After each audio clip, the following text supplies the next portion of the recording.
challenges à relever pour réussir sa transformation digitale. Donc le premier, je rappelle, c'est donc de replacer l'utilisateur au cœur de sa logique de développement. Le deuxième, c'est d'avoir une stratégie digitale ou, on va le voir, d'avoir une stratégie dans un monde digital pour contrer les concurrents qui arriveraient plus rapidement.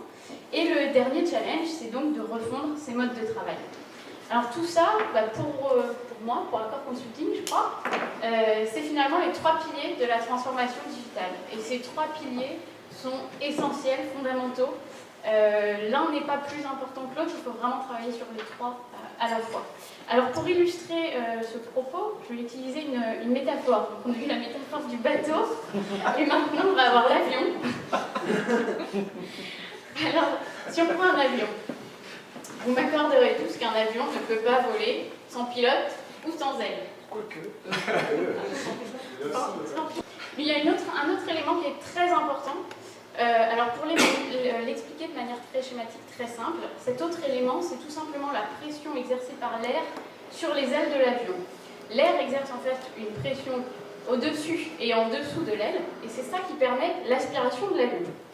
Alors si maintenant on s'amuse à faire le parallèle avec le monde de l'entreprise, il est évident que dans une entreprise, de même que dans un avion on a besoin d'un pilote, dans une entreprise on a forcément un leader qui va nous donner une vision, qui donne le cap, qui guide. Jusque-là, tout va bien. Si on fait le parallèle maintenant avec les ailes, alors l'avion, je rappelle, que les ailes, elles ont une caractéristique qui est importante, c'est qu'elles sont flexibles. C'est ce qui leur permet de résister quand il y a un trou d'air, par exemple. Dans une entreprise, l'équivalent des ailes, ça va être l'organisation agile.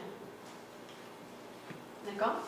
Et puis le dernier point important, donc si l'aspiration de l'avion est obtenue grâce à la pression de l'air au-dessus et en dessous de l'aile, en entreprise, c'est l'aspiration vers le changement, elle est permise par le duo client et collaborateur. On a les clients qui, quelque part, tirent l'entreprise vers le haut et les collaborateurs qui poussent l'entreprise, qui la font avancer. Donc, on voit bien ici sur ce schéma, avec cette métaphore assez simple, mais que j'aime bien, que vraiment on a trois piliers fondamentaux sur lesquels s'appuyer. Les clients et leurs usages, la vision et le leadership, et puis le dernier pilier, les collaborateurs et les modes de travail.